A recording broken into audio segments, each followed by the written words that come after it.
السلام عليكم وأهلا بكم في فيديو جديد. في يوم من أيام يونيو سنة 2015 حصل حاجة مرعبة على شاطئ صغير في ولاية ماساتشوستس. ست كانت ماشية مع كلبها على شاطئ البحر علشان اليوم ده الجو كان جميل والبحر كان هادي، لكن فجأة الكلب بتاعها واقف قدام حاجة ومش عايز يتحرك، ولما الست قربت لقيته واقف قدام كيس بلاستيك اسود. فتحته ولقيت جواه حاجة مرعبة خلتها تتصل بالشرطة فورا. يلا نبدأ ونشوف الحكاية.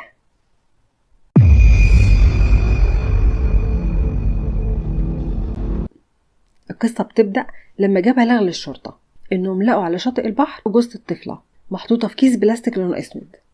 الشرطة بسرعة راحوا لمكان الحادث ولقوا جثة طفلة كانت متحللة جدا، وكانت المية مضيعة ملامحها حتى بصمات إيديها، وكان موضوع إنهم يتعرفوا عليها كان صعب جدا. الطفلة كانت لابسة ملابس لونها أبيض وبنقطة سوداء، وكانت ملفوفة ببطانية عليها رسمة الحمار الوحشي. توقعوا إن تكون الأمواج البحر جابتها من مكان تاني، لأن كان واضح إنها بقالها فترة طويلة في المية.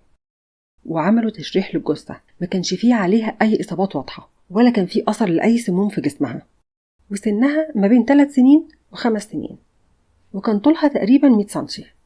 توقعوا إن الطفلة تكون من أصل أسباني علشان شعرها كان بني مموج، وكان واضح عليها إن مفيش على جسمها أي علامات لسوء تغذية، يعني كان واضح إنها بتتغذى كويس، وده خلاهم يتوقعوا إن ممكن تكون الطفلة مخطوفة من أهلها. وعن طريق برامج الكمبيوتر حاولوا يعملوا بناء لوجه الطفلة، يعني يتوقعوا شكل ملامحها وهي عايشة، وبدأوا ينشروا صورها دي على مواقع الإنترنت وفي الصحف، وينزلوا كمان صور للبطانية بتاعتها وهدومها اللي كان واضح إنهم من ماركة مشهورة وبيتباعوا في متاجر هناك معروفة جدا. وبدأوا يبعتوا للناس اللي بلغوا عن أطفال مفقودين من نفس عمر الطفلة، لكن مفيش حد تعرف عليها. وبعد 3 شهور من البحث والتفتيش حصلت أخيرا المفاجأة. في يوم 13 سبتمبر سنة 2015 جت اتصال للشرطة من راجل قال إنه شاف صور الطفلة اللي منشورة على الإنترنت، وإنه بيعتقد إنه يعرفها، وقال إن جارته روشيل كان عندها طفلة بتشبه الطفلة دي واختفت من فترة، وإن ممكن تكون هي الطفلة دي.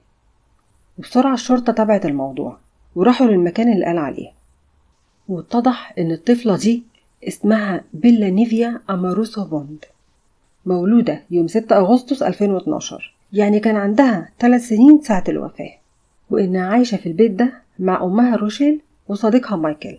والشرطة بدأوا يفتشوا في حياتهم وعرفوا إن بيلا مختفية من فترة، لكن محدش متأكد هي ماتت ولا لسه عايشة. واللي حصل إن أخت جار روشيل اسمها لورا لاحظت إن بيلا مش موجودة في البيت، ولما سألت روشيل عن بيلا قالت لها إن إدارة الأطفال أخدوها منها. والشرطة لما سألوا في إدارة الأطفال ملقوش اسم بيلا موجود، يعني روشيل كذبت على لورا. ولورا كمان قالت إن بعد فترة روشيل باعت كل ألعاب بيلا اللي كانت في الجنينة، وده خلاها تشك أكتر إن في حاجة غلط، وقالت لأخوها يتصل بالشرطة ويبلغ.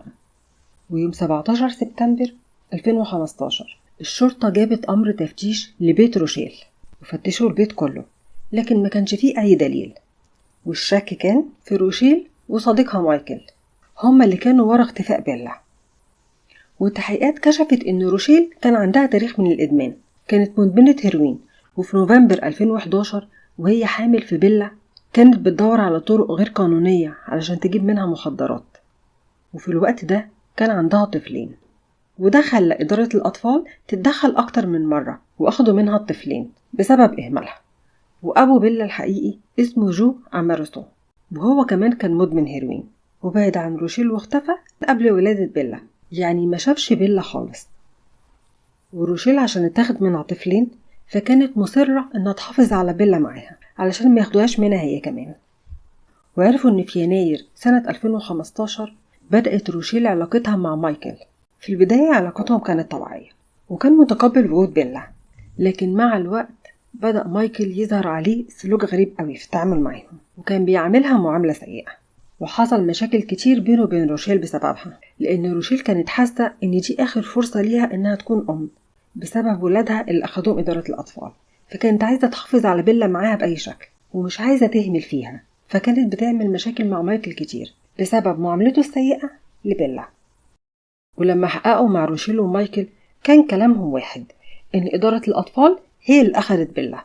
لكن طبعا الشرطة عارفين إن هما بيكذبوا وحاولوا يعرفوا منهم الحقيقة.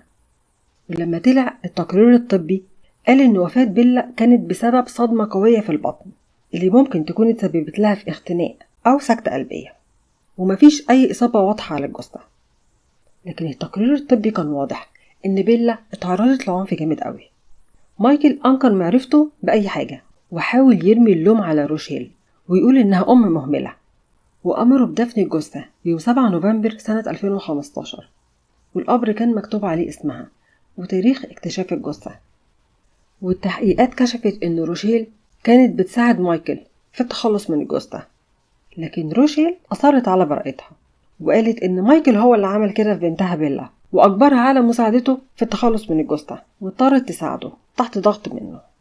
وحققوا كمان مع أبو بيلا الحقيقي جو أماروسو، وقال إنه ما يعرفش أي حاجة عن بيلا وما شافهاش في حياته أبدا. وفي يوم 8 يونيو 2017 حكمت المحكمة على مايكل بالسجن مدى الحياة مع إمكانية الإفراج بعد 20 سنة. أما روشيل خدت حكم أخف مع المراقبة. اللي حصل لبيلا كان نتيجة إهمال روشيل. أنا شايفة إن روشيل هي اللي كانت مسؤولة عن كل حاجة، كانت عارفة إنها فقدت طفلين قبل كده، إن أي غلطة ممكن تضيع منها الطفلة الثالثة، ومع ذلك اختارت تفضل في الإدمان وتكذب وتسكت. وعلشان نكون واضحين، أي أم بتخاف على نفسها أكتر من طفلها ما ينفعش نديها أعذار على اللي عمله مايكل. لكن روشيل أنا شايفة إنها كانت لازم تاخد نفس عقوبة مايكل، لأني شايفة إنها المتهمة الأساسية. وده كان رأيي، ومستنية آرائكم في التعليقات، ومع السلامة.